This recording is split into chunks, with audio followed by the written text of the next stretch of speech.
Hello my dear. पीछे के video में हम लोग नेपच्यून तक पढ़ चुके थे।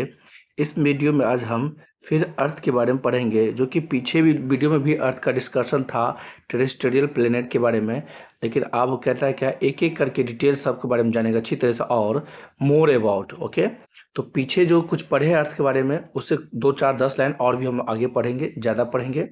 ठीक है, तो अब देखिए फिर से अर्थ कहता है earth is a third planet, तीसरा स्थान पे है ना, जैसा कि आपको पता है।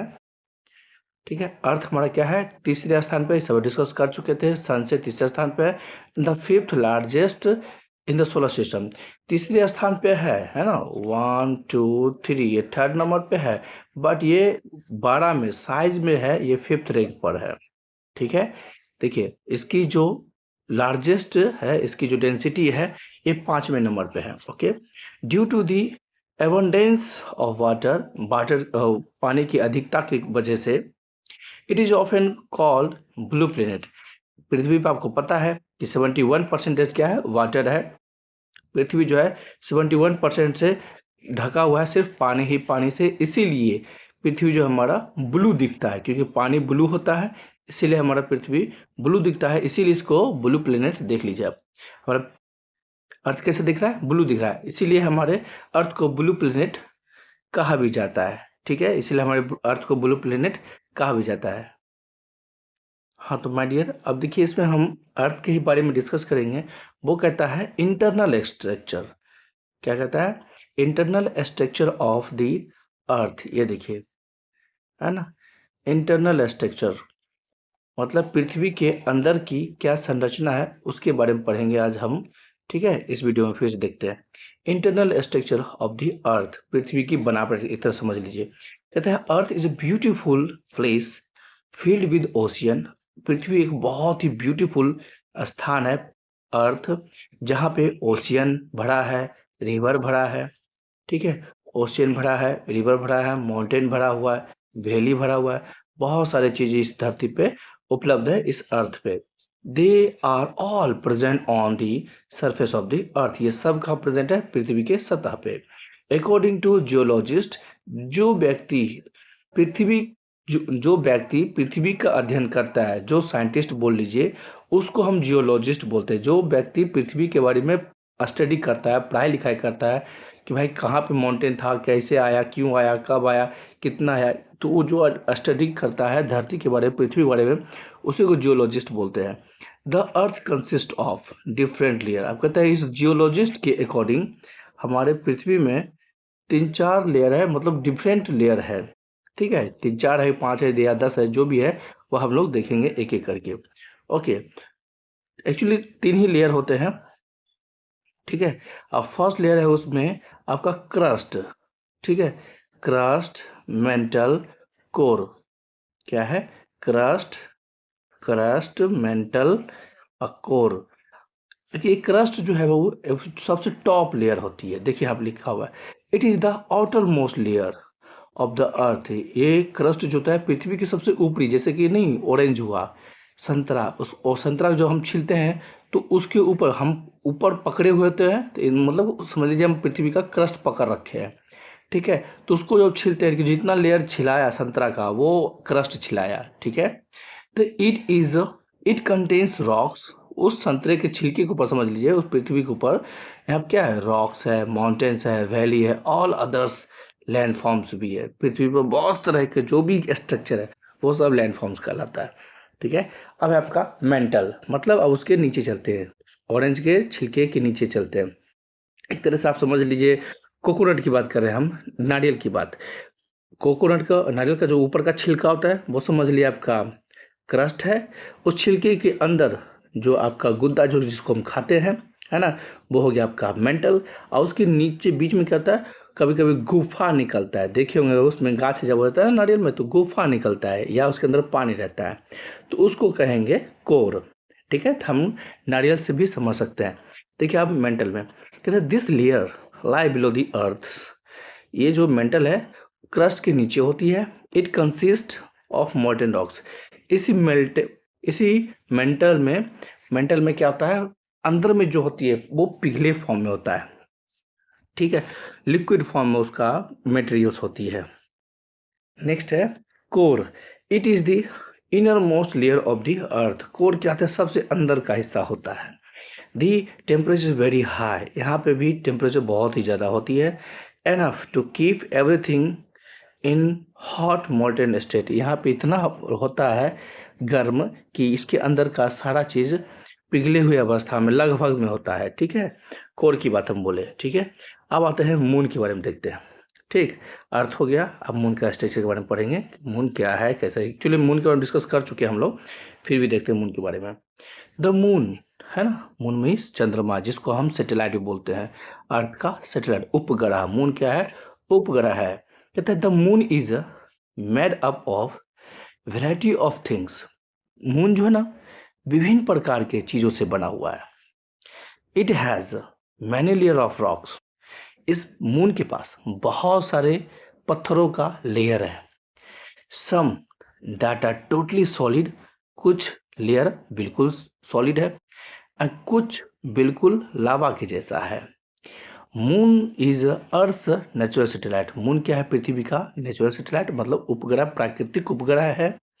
There is no atmosphere on the moon, moon पे कोई भी वायुमंडल नहीं है, कोई भी एटमोसफियर नहीं है, कोई भी वाटर नहीं है, ऑक्सीजन नहीं है। यदि रहता तो हम लोग सब चांद पे रहते हैं। Absence of air water on the moon max life impossible, इसीलिए चांद पे घर बनाना आसान है बट वहाँ रहना मुश्किल है। हम वहाँ जी नहीं सकते हैं, एक पल के लिए भी जी नहीं सकते, तो वहाँ पे जीना संभव नहीं है। क्योंकि वहाँ पे हवा नहीं है, वहाँ पे पानी नहीं है, इसीलिए चांद पे जीना संभव नहीं है। ओके, कहता है there is no weather on the moon, इसीलिए जब वहाँ पे एयर नहीं है तो वहाँ पे कोई वेदर भी नहीं होगा। Okay, but temperature is hotter during the day and cooler during the night. लेकिन वहाँ, अरे ऐसा तो होगा ही, क्योंकि वहाँ का जो सतह है थोड़ा हार्ड है, पक्की वाला है। अब जस्ट मैंने बताया था पीछे, तो हार्ड है तो दिन में धूप होगा तो गर्म होगा ही, जब धूप हटेगा तो ठंडा होगा ही। ठीक है, कहता है दिन में हॉट रहती है, रात में ठंड कूल हो जाता है।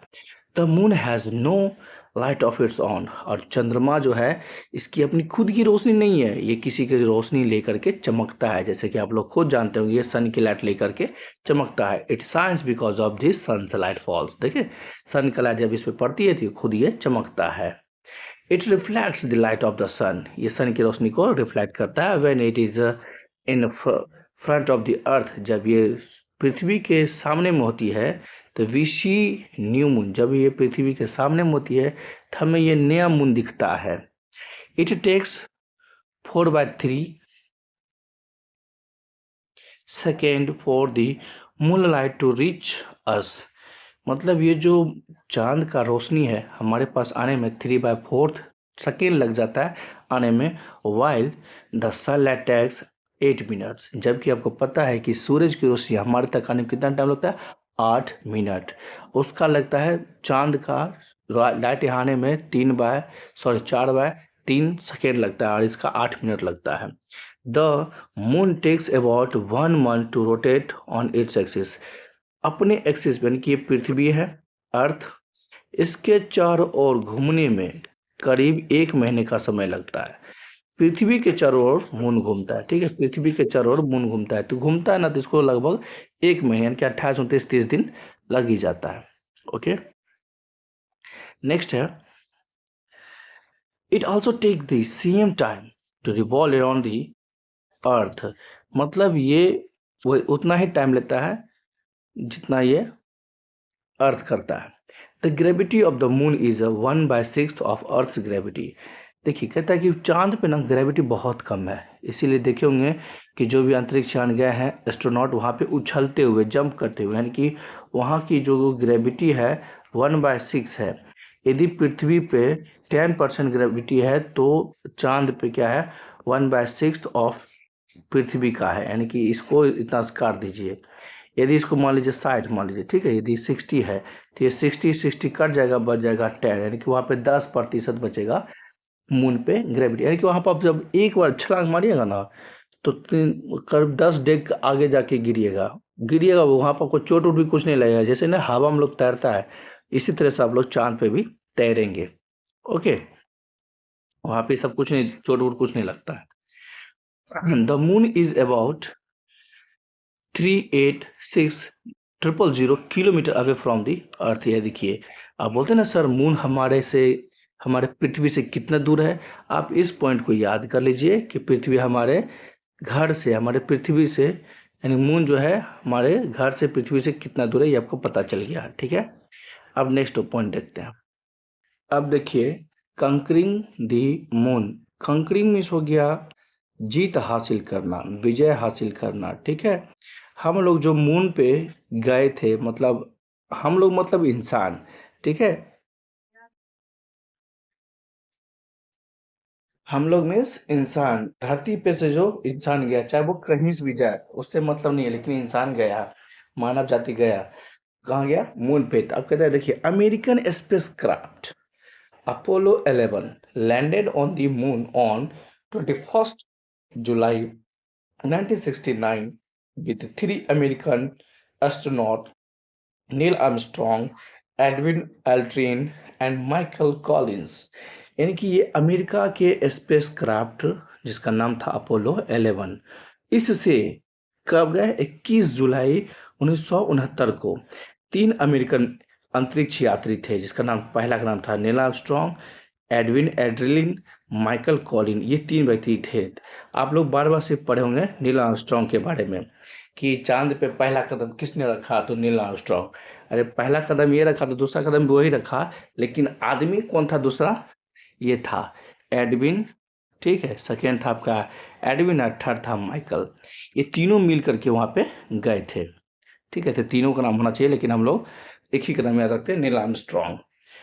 ओके, नेक्स्ट है, Neil Armstrong was the first person, है ना, to set foot on the moon. देखिए यहाँ लिखा हुआ है ना, नील आर्मस्ट्रॉन्ग पहला इंसान था जिसने पृथ्वी, सॉरी, चांद पे पहला कदम रखा। क्योंकि किसी अनजान जगह पे कदम रखना, क्या पता भूकंप हो, कुछ और हो, कुछ पर ले जाए, डर डर के वो कदम रखते थे, रखे हैं। तो पहला कदम रखे हैं नील आर्मस्ट्रॉन्ग। यदि कुछ होगा भी तो एक ही इंसान को ना होगा, तो पहला कदम नील आर्मस्ट्रॉन्ग रखे।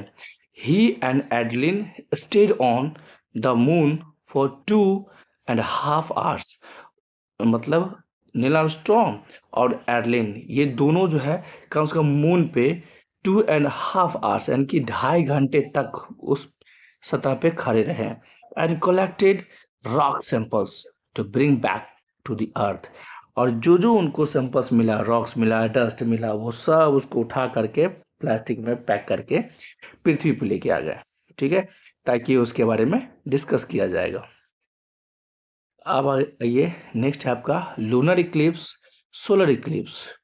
सोलर इक्लिप्स मीन्स हो गया सूर्य ग्रहण, लूनर इक्लिप्स मीन्स हो गया चंद्र ग्रहण। ठीक है, चंद्र ग्रहण देखेंगे आप कैसे होता है सर, और सोलर सूर्य ग्रहण कैसे होता है वो देखेंगे आप। ठीक है, यह है आपका लूनर इक्लिप्स।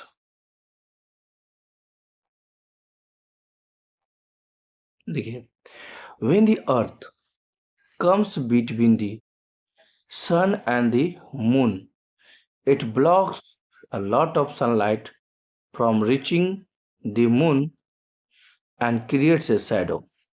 देखिए सीधी सी बात है, आप ध्यान दीजिए, कहता क्या है कि जब अर्थ जो है, यानी कि पृथ्वी जो है सन और मून के बीच में आ जाए, यानी कि ये आपका बड़ा हो गया सन और ये हो गया आपका मून। ठीक, इसके बीच में क्या आ जाए, पृथ्वी आ जाए, यानी कि अर्थ आ जाए। ये आपका सन हो गया, ये अर्थ हो गया, ये आपका मून हो गया।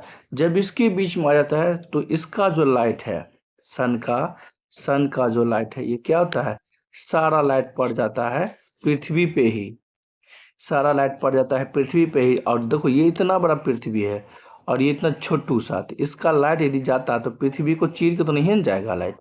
हाँ, तो इसीलिए क्या होगा, इसका इसका अर्थ का शैडो पड़ जाता है उस पे, मतलब अंधेरा हो जाता है, चांद दिखता ही नहीं है।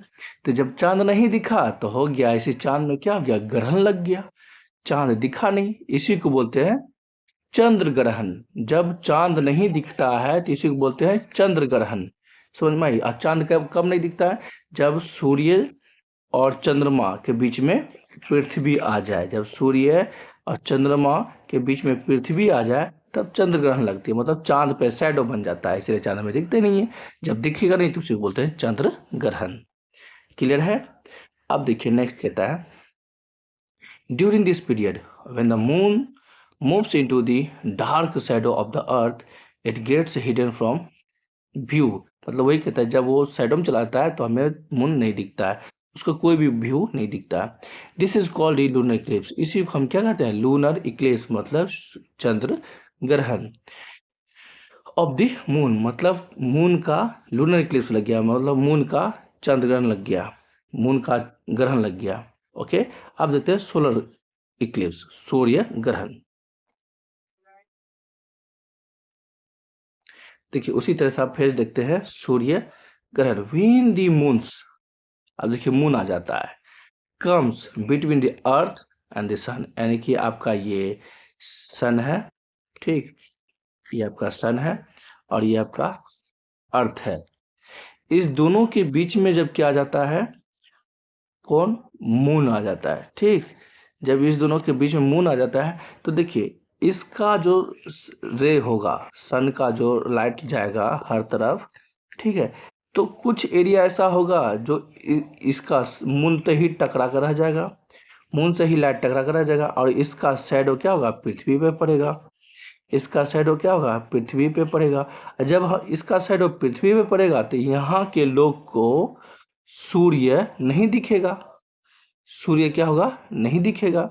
यहाँ के लोगों को सन जो है नहीं दिखेगा। जब सन नहीं दिखेगा तो ये लोग सोचते हैं क्या? सूरज नहीं दिख रहा है भैया, सूरज में क्या हो गया? ग्रहण लग गया। ठीक है, सूरज नहीं दिख रहा है भैया, सूरज में ग्रहण लग गया। तो समझे ये कि सन और अर्थ के बीच में क्या आता है? मून। जब मून बीच में आता है तो ये शैडो रोक लेता है और यहाँ के लोग को ये दिखता नहीं है, तो इसीलिए इसको बोलते क्या? सूर्य में ही ग्रहण लग गया। कि हो गया? सूर्य में ही ग्रहण लग गया। तो सूर्य में ग्रहण, जब फिर ये मून घसकता है बस फिर लाइट आ जाता है। ओके, आई थिंक ये आपका पॉइंट क्लियर हो गया होगा। फिर आगे देखते हैं लाइन बाय लाइन। देखिए कहता है ना, it block the A part of the sunlight, है ना, सन के कुछ लाइट को ब्लॉक करता है। This is called a solar Eclipse. इसी को इक्लिप्स ऑफ सन या तो सोलर इक्लिप्स कहते हैं, इसी को हम सूर्य ग्रहण कहते हैं। As the sun is a hidden for from view, क्योंकि सन जो है हमें कुछ पल के लिए दिखता नहीं है, ठीक है। अगर the total solar Eclipse last for 7.5 minutes, मतलब ये जो पूरा सूर्य ग्रहण होता है साढ़े, मतलब 7.25 घंटा बोलो, या सॉरी घंटा बोलो, मिनट बोलो 7.5 मिनट के आसपास, यानी कि 8 मिनट के आसपास तक हमें सूर्य ग्रहण दिखता है। टोटल पूरा कहते हैं, a total solar Eclipse occurs when the sun is completely hidden and the shadow on the moon of the moon. ठीक है, जब ये बिल्कुल पूर्ण रूप से नहीं दिखता है, जब है, देखिए आप यहाँ पे, देखिए यहाँ पे आपको फिगर दे रखा है, तो देखिए आप यहाँ पे क्या है? सोलर इक्लिप्स, देखिए है ना, सन, अर्थ, बीच में क्या गया? मून। अब इसका जो शैडो पड़ा, इसका जो शैडो अति लाइट पड़ा, तो इससे छन के तो आ नहीं रहा है, तो इतना दूर के एरिया के लिए क्या हो गया? सूर्य ग्रहण लग गया। देखो पृथ्वी पर, देखो इतना एरिया में क्या है? डार्क हो गया, दिखता नहीं है। तो यहाँ के एरिया लोग को सन नहीं दिखता, इसलिए उसको क्या बोलते हैं? सूर्य ग्रहण। और उसी तरह से यहाँ पे देखो चंद्र ग्रहण, जब इतना बड़ा हो गया पृथ्वी का शैडो, तो इसी बीच में आ गया मून, तो जब बड़ा में से छोटा का तो कहाँ से दिखेगा? इसीलिए बोलते हैं इसको चंद्र ग्रहण। ठीक, नेक्स्ट देखिए, the sun must never be viewed with the naked eyed during this solar eclipse. During the eclipse कहता है कि जब भी कभी ऐसा ग्रहण लगे ना, तो सूरज को अपनी नंगी आंखों से नहीं देखना चाहिए, क्योंकि फिर भी उसका लाइट इतना तेज आता है कि आपकी आंखें खराब हो सकता है आपका। ठीक है, इसलिए एक्चुअली मैं भी इसे एक्सपीरियंस किया हूँ, मैं भी देखा हूँ अपने होशो हवास में। ठीक है, तो उसका मेरे पास एक ब्लैक कलर का प्लास्टिक था, पन्नी था, उससे मैंने देखा था, चश्मा नहीं था। आप चश्मा लगा के देख सकते हैं, ब्लैक चश्मा। ड्यूरिंग द इक्लिप्स कहते हैं इस ग्रहण के दरमियान the sun's ray are not harsh, actually harsh नहीं होता है, because of the moon's shadow on it, क्योंकि मून का शैडो इस पे पड़ता है, इसीलिए उतना हार्श नहीं होता है। So when you see the sun with all the rays, जब आप सन को पूरा रोशनी में देखेंगे, the sun the harmful ones enter your eyes, तो उनमें से कुछ ऐसा हानिकारक होगा जो आपकी आंखों में घुस जाएगा। दिस में लीड टू ब्लाइंड, जो आपकी आंखों को अंधा कर देगा। ठीक है, इसीलिए कहता है special glasses are required to view the solar eclipse, इसीलिए इसके लिए स्पेशल ग्लास आता है सोलर ग्रहण को देखने के लिए। ठीक है, many observatories and planetariums make arrangement for viewing the solar eclipse when it occurs। कहता है कि बहुत सारे ऑब्जर्वेटरी मतलब देखने वाला, और प्लेनेटरियम मतलब वो ग्रह को देखने वाला समान टूल्स को अरेंज किया जाता है जब ऐसा कभी होता है। तो ये बड़े बड़े लोगों के द्वारा या साइंटिस्ट के लोगों के द्वारा ये अरेंज किया जाता है ताकि आप लोग भी, पब्लिक भी देख सकता है। ठीक है, अब देखिए moon and tides in the sea, मतलब मून चांद को देखेंगे, और टाइड मतलब जो होता है इसको बोलते हैं सुनामी। ठीक है, टाइड में इसको बोलते हैं सुनामी। सी में जो होता है वो देखेंगे। क्यों होता है, उसका मेन रीजन है मून, इसीलिए यहाँ पे मून दे रखा है हेडिंग में। ठीक है, कहता है the alternate rise and fall of surface of water of oceans and sea due to the gravitational pull of the earth, of the sun and moon, the rotation of the earth, the rotation of the earth is called tide। ठीक है, कहता है alternative, कहता है alternative मतलब ऊपर जाना नीचे आना, ऊपर जाना नीचे आना, पानी की सतह ऊपर जाना नीचे आना, ऊपर जाना नीचे आना, मतलब जिसको बोलते हैं लहर, पानी की लहरें, लहरें नहीं होती है, तो ये जो लहर होता है ना बाबू, ग्रेविटेशनल फोर्स की वजह से होता है। पृथ्वी चाहता है कि मैं हर चीज को खींच के रखूं, जिसकी वजह से पृथ्वी पे पानी रुका हुआ है, और मून चाहता है कि मैं उसको अपनी ओर खींचूं, पानी को मैं अपने ओर खींचूं। तो मून और अर्थ, इस दोनों के फोर्स के बीच से जब ज़्यादा फोर्स जिसका लगता है वो पानी उसकी ओर, यानी कि देखिए जब उठा, जब ये लहर उठ रहा है तो समझ लीजिए मून खींच रहा है, जब नीचे गिर रहा है समझ लो अर्थ खींच रहा है। तो moon earth, moon moon earth, moon earth, moon earth, इस तरह से, इसी वजह से आपका क्या होता है। और ये मून अर्थ प्लस रोटेशन, पृथ्वी घूमती भी है ना, मून भी घूमता है, पृथ्वी घूमता है, इन चारों के वजह से पृथ्वी पे क्या आती है, टाइड आता है, जिसको लहर बोलते हैं। ठीक है, लाइट, जिसको सुनामी भी आप कह सकते हैं, दिखाऊंगा आपको सुनामी भी, टाइड्स। अब देखिए कहते हैं as the moon revolves around the earth, जैसा कि आपको पता है कि हमारा अर्थ है, इसके चारों क्या होता है, मून घूमता है। ठीक है, it seems to pull the earth's water, जैसे ये, अब जैसे यहाँ पे बगल में आया तो ये पानी खींचता है, बगल में है पानी खींचता है, बगल में है पानी खींचता है, बगल में है पानी खींचता है, बगल में पानी खींचता है। ठीक है, ओके, नेक्स्ट है it seems to pull the earth's water toward it giving rise to a tide, और बस ये क्या होता है, एक टाइड का निर्माण करता है। ठीक है, लहर। Since the moon is nearer to the earth, क्योंकि मून जो है, अभी जस्ट हमने बताया कि ये जो अर्थ है, अर्थ के काफी करीब में मून होता है ना, आप अर्थ के काफी करीब में मून होता है। Then the earth, its pull of water is much more than that of sun. देखिए एक्चुअली इस ब्रह्मांड में जितने भी चीजें हैं, सब अपनी ओर फोर्स लगा के खींचता है। ठीक है, सब कोई फोर्स लगाता है, जिस वजह से ब्रह्मांड में सारे सोलर सिस्टम एकदम अपने ही जगह पे घूम रहा है। तो सन भी अर्थ का पानी खींचता है, सारे प्लेनेट पानी खींचता है, लेकिन ये कि जिसको जितना फोर्स है, वो जिसका जितना फोर्स यहाँ तक आ पाता है वो उतना खींचता है, जिसका नहीं आ पाता वो नहीं खींच पाता है। तो मून देखो हमारे पृथ्वी के करीब में है, बगल में है, इसीलिए वो ज़्यादा कुछ खींच लेता है कभी कभी। ठीक है, और सन बहुत दूर है, इसलिए ज़्यादा उतना नहीं खींच पाता है। यदि सन पृथ्वी के पास होता तो वो भी खींच लिया होता। ठीक, अब देखते हैं स्प्रिंग टाइड्स।